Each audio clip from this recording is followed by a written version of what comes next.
آج بھی دلی میں جہاں کیجریوال یہ بات کر رہے ہیں کہ اس دہلی کو ہم گلوبل سٹی بنائیں گے، تو یہ تو ریپ سٹی ہو رہی ہے یا بلاತ್ಕಾರ کی سٹی ہو رہی ہے، اس سے کیسے نمٹا جائے گا؟ تو آج اگر کسی کی بہن بیٹی بہنوں کی عزت و آبرو چاہے وہ کسی ذات سے ہو وہ جاتی ہے تو کل وہ مختلف دروازے پہ دستک دے رہا ہے، وہ آگ ان کے گھروں تک بھی پہنچنے کے پورے احتمال ہیں۔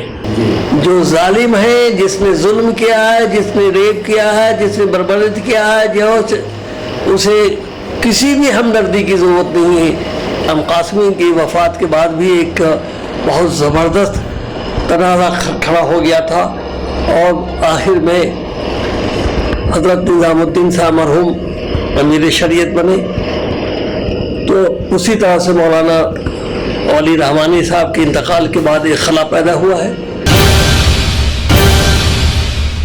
سر بس بہت زیادہ نہ کہتے ہوئے اور دو سوال صرف میں آپ سے کرنا چاہوں گا۔ ایک تو یہ کہ جس طرح سے کہ حضرت مولانا ولی رحمانی صاحب اس دنیا سے ہمارے بیچ سے گزر گئے، بہت بڑی شخصیت تھی، آل انڈیا مسلم پرسنل لا بورڈ بہار امارت شریعہ کے ذمہ دار تھے وہ اور سربراہی کر رہے تھے وہ، آج وہ خلا پیدا ہو گیا ہے کیا؟ اب وہ کئی نام سامنے آ رہا ہے اور کہیں نہ کہیں علماء کرام میں بھی دو گروپ ہو گئے اس طرح سے کہ کوئی کسی کی حمایت کر رہا ہے، کوئی کسی کی حمایت کر رہا ہے، تو یہ آخر اس کا مسئلے کا حل کیا ہے، کیسے ہونا چاہیے؟ دیکھیے جتنی بھی تنظیمیں ہوتی ہیں وہ تنظیمیں ان کے دستور ہوتے ہیں اور جب دستور پر عمل کیا جائے گا تو حل فطری طور پہ نکلے گا۔ امارت شریعہ کے بھی دستور ہیں اور پورا یقین ہے کہ اس دستور کی روشنی پہ عمل کرتے ہوئے اس کا حل آ جائے گا۔ ہم اسے بہت زیادہ پریشان نہیں ہیں، تشویش تو ہے، پریشان نہیں ہیں کہ جب بھی کوئی خلا ہوتا ہے، جو بھی اہم شخص ہے، چاہے قاضی مجاز اسلام قاسمی کی وفات کے بعد بھی ایک بہت زبردست تنازع کھڑا ہو گیا تھا اور آخر میں حضرت نظام الدین صاحب مرحوم امیر شریعت بنے، تو اسی طرح سے مولانا ولی رحمانی صاحب کے انتقال کے بعد ایک خلا پیدا ہوا ہے، لیکن یہ خلا پر ہو جائے گا جب انشاءاللہ جب بھی اس دستور کے مطابق عمل کیا جائے گا۔ یہ جو خلا ہوتا ہے اس کا ایک یہ غیر فطری نہیں ہے، کیونکہ ہوتا یہ ہے کہ جب کسی کے ساتھ کام کرتے ہیں وہ اگر سامنے نہیں، وہ انتقال کر گئے تو کئی لوگ چونکہ عوام کے بیچ میں رہتا ہے تو عوام یہ سمجھتے ہیں کہ اس کام کے لیے اے بہت سوٹیبل ہے، دوسرا سمجھتا ہے بی بہت سوٹیبل ہے، تیسرا سمجھتا ہے سی بہت سوٹیبل ہے، چوتھا سمجھتا ہے ڈی بہت سوٹیبل ہے۔ یہ اے بی سی ڈی کا جو ایشو پیدا ہوتا ہے وہ ختم ہی اس وقت ہوتا ہے جب اسی دستور کی روشنی میں صحیح طور پہ اگر الیکشن یا جو بھی اس کا پروسیس ہو، اس پروسیجر کو جب فالو کیا جاتا ہے تو فطری طور سے وہ ختم ہوتا ہے اور اس کے بعد وہی لوگ جو بہت ہی مخالف تھے وہ ایک دوسرے سے پھر بہت ہی گہرے مل جاتے ہیں، گھی شکر کی طرح سے متفق ہو جاتے ہیں۔ تو اس لیے یہ تو حل ہوگا ہی جس دن یہ الیکشن ہوگا۔ ابھی جو تناؤ ہے وہ تناؤ وقتی ہے اور اس میں جو حل و عقد ہیں اور جو لوگ کھلے ذہن سے دستور کی روشنی میں، امارت شریعہ کی دستور کی روشنی میں، امارت شریعہ کی تاریخی بیک گراؤنڈ میں چیزوں کو دیکھیں گے تو میرا یقین کامل ہے کہ وہ حل نکل جائے گا، چاہے وہ جیسے بھی حالات پیدا کرنے کے لیے کچھ کوشش کر رہے ہوں، کیونکہ میں نے جیسے مثال دی کہ اے بی سی ڈی جو بھی گروپ ہو، وہ گروپ چونکہ اپنے آدمی کو پیش کرنے کی کوشش کرتے ہیں تو اس میں تناؤ اور کھچاؤ ہوتا ہے جو نہیں ہونا چاہیے، لیکن تاریخ گواہ ہے، ہمیشہ آئے ہیں، تو آج نہیں ہے، شروع سے چلے آ رہے ہیں اور انسانی سماج میں یہ ایک غیر فطری نہیں ہے، وقتی طور پہ چیزیں الجھتی ہیں لیکن انشاءاللہ میں نہیں سمجھتا ہوں کہ یہ چیز جب الیکشن ہوگا اور جو دستور کو اس پر عمل کرنے کی ایمانداری سے کوشش کی جائے گی تو یقینی طور پہ اس کا حل آئے گا اور کوئی نہ کوئی مناسب آدمی اس کی جگہ پہ آئیں گے انشاءاللہ. جی جی بہت بہت بہتر ڈاکٹر صاحب, بہت اچھی بات آپ نے کہی کہ دستور سے اس کا حل نکل پائے گا. تو اس میں بہت زیادہ مخالفین کو بھی سمجھنے کی ضرورت ہے کہ دستور سے اس کا حل نکال لیں گے تو انشاءاللہ بہت جلدی حل اس کا سامنے آ جائے گا. آپ نے بہت بہتر اور نیک مشورہ دیا ہے. میں ڈاکٹر صاحب آخری سوال کی طرف ایک اور کہ اب ہم جو ہے اس وقت دلی میں ہیں اور آج جو ہے دہلی میں بہت ایک دردناک واقعہ, ایک دلت 9 سالہ بچی کے ساتھ واقعہ پیش آتا ہے. ایک پجاری اس کا ریپ کر دیتا ہے اور اس کے بعد میں یعنی کہ حکومت کے سر پر جو تک نہیں رنگتی ہے.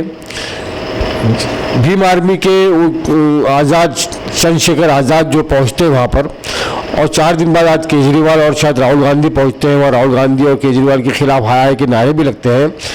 آج بھی دلی میں جہاں کیجریوال یہ بات کر رہے ہیں کہ اس دہلی کو ہم گلوبل سٹی بنائیں گے, تو یہ تو ریپ سٹی ہو رہی ہے یا بلاత్కాر کی سٹی ہو رہی ہے. اس سے کیسے نمٹا جائے گا؟ اس طرح کے پچھلے بھی بہت سارے گھرانے واقعات اس دہلی شہر میں ہو چکے ہیں اور ملک ان حالات سے گزر رہا ہے. مودی سرکار کہتی ہے بیٹی پڑھاؤ بیٹی بچاؤ, تو بیٹیاں تو سر محفوظ نہیں ہیں دیش میں, تو کیا ہونا چاہیے؟ دیکھیے ایسا ہے کہ جب ظلم و بربریت چاہے کسی کے ذریعے جاری رہے اور اس کو سپورٹ کیا جائے تو یہ حالات پیدا ہوں گے. خواتین کی عزت و آبرو اور خواتین کا احترام محض الفاظ سے ادا نہیں ہو سکتے. جو بھی کہہ رہے ہیں اسے عملی نمونہ پیش ہونا چاہیے. عملی نمونہ یہ ہے کہ جہاں جس نے بھی ظلم کیا ہو, جس کے نام بھی اس طرح کی باتیں آ رہی ہیں, اس میں فوری تحقیق شروع کر دینا چاہیے. تاخیر کا مطلب یہ ہوتا ہے کہ حکومت چاہے وہ مرکزی ہو یا صوبائی نظر انداز کر رہے ہیں. نظر انداز کا معنی یہ ہوا کہ جو کمزور ہے ان پر ظلم و ستم ہوتا رہے گا, اس کے خلاف کوئی قدم نہیں اٹھایا جائے گا. جو بہت ہی دبنگ ہیں یا کسی نام سے ہو, چاہے وہ ذات برادری کے نام سے ہو, چھوٹی اونچی ذات اور چھوٹی ذات کے نام سے ہو, پجاری ہو یا عام آدمی ہو, یہ ظلم کا ایک ایسا سلسلہ ہے. یہ ظلم کا وہ لوگ بھول جاتے ہیں کہ آگ کی فطرت ہے جلانا, اور آگ کو جب کھانا نہیں ملتے ہے, خوراک نہیں ملتا ہے, وہ خود کو کھا جاتی ہے. تو آج اگر کسی کی بیٹی بہنوں کی عزت و آبرو چاہے وہ کسی ذات سے ہو وہ جاتی ہے تو کل وہ مختلف دروازے پہ دستک دے رہا ہے, وہ آگ ان کے گھروں تک بھی پہنچنے کے پورے احتمال ہیں.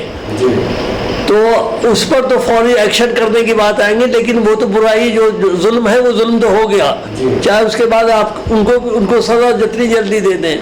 لیکن جہاں سے چیزیں اٹھتی ہیں, اگر وہیں جسے انگریزی میں کہتے ہیں ٹو نب ان دا بڈ, اگر جہاں سے یہ بات اٹھی وہیں اس کو سزا مل گئی تو یقینی طور پہ یہ بات آنکھوں کے سامنے ہوتی ہے, ہمت ختم ہوتی ہے. سسٹم کی کمزوری نظر آتی ہے کہ جو بھی بلاత్కాری ہے یا ڈاکو ہے, بدماش ہے, جو بھی لوگ ہیں, جو بھی مجرم ہیں, ان کو سزا نہیں مل پاتی یا پھر ان کو ذات پات اور برادری کے نام پر بانٹ دیا جاتا ہے. دلت کی بیٹی ہے یا اعلیٰ ذات کا جو بھی مجرم ہے, تو یہاں پر ذات اور اعلیٰ ذات کا معاملے بھی آ جاتے ہیں کہ بھئی کس کے ساتھ میں ظلم ہوا ہے. اگر انصاف کے ساتھ میں اگر بات کی جائے اور قصوروار کو سزا دی جائے تو یہ حالات سے نمٹا جا سکتا ہے. یقینی طور پہ دیکھیے حالات کے مطابق اگر سزا مل جائے, جو بھی کلپریٹس ہوں اس میں کسی طرح کے رحم دلی کا حصہ نہ آئے. جو ظالم ہے, جس نے ظلم کیا ہے, جس نے ریپ کیا ہے, جس نے بربریت کیا ہے, جو اسے کسی بھی ہمدردی کی ضرورت نہیں ہے. چونکہ انصاف کا تقاضا ہے کہ اگر آپ نے ہمدردی کی تو تعصب برتا تو انصاف ختم ہوا. تو اس کا مطلب یہ ہے کہ دو پیمانہ ہو گیا. اگر آپ دو پیمانے سے حکومت چلائیں گے تو وہ دونوں پیمانے کبھی بھی ملک کے لیے مفید نہیں ہوتا ہے. تو اس لیے قانون کی سربلندی بہت ضروری ہے. دیکھیے اگر کسی بھی قوم میں یا کسی طرح کے حکمراں ہوں, کسی بھی ذات برادری کے ہوں, کسی بھی دھرم کے ماننے والے ہوں, اگر اس کے ہاں دو پیمانے ہو گئے اور قانون کا احترام نہیں رہا تو ظلم و بربری یہ بڑھتا ہی جائے گا, چاہے ڈاکو کی شکل میں ہو, ریپر کی شکل میں ہو. کبھی یہ شکار ہوں گے, کبھی وہ شکار ہوں گے. کیونکہ جب قانون کا احترام نہیں ہوگا تو قانون کا ڈر بھی نہیں ہوگا. کوئی جو ہے سے بہت ہی قانون کو کھلواڑ کرے گا, کیونکہ اس کے ذہن میں رہے گا کہ ہمارے پیچھے تو یہ طاقت ہے. تو یہ جب وہ طاقت کو اگر کوئی قانون سپورٹ کرتا ہے یا حکمراں سپورٹ کرتا ہے تو اس سے قانون کی دھجی ادھرتی ہے, اس کا احترام بھی ختم ہو جاتا ہے, اس کا خوف بھی ختم ہو جاتا ہے. اس وقت جو پورے ملک میں حالات بنے ہوئے ہیں وہ چاہے لنچنگ کے شکل میں ہو, چاہے ریپنگ کے شکل میں ہو, یا دس وے اور دیٹ وے, نہ قانون کا احترام ہے اور جو احترام نہیں ہے تو اس کا خوف نہیں ہے. ایک گروہ ہے جو قانون سے بہت بلند اپنے کو نظر آتا ہے اور وہ ساری رپورٹ ہمیشہ اخبار میں بھرا پڑا رہتا ہے, پڑھتے ہوئے بھی شرم آتی ہے کہ کیا پڑھوں کیا نہ پڑھوں. تو یہ جو چیزیں ہیں, قانون جو ہے بالکل انصاف کا تقاضا یہ ہے کہ اس میں کوئی اونچا نیچا نہیں ہوگا. جس نے ظلم کیا ہے اس کو سزا ملنی چاہیے.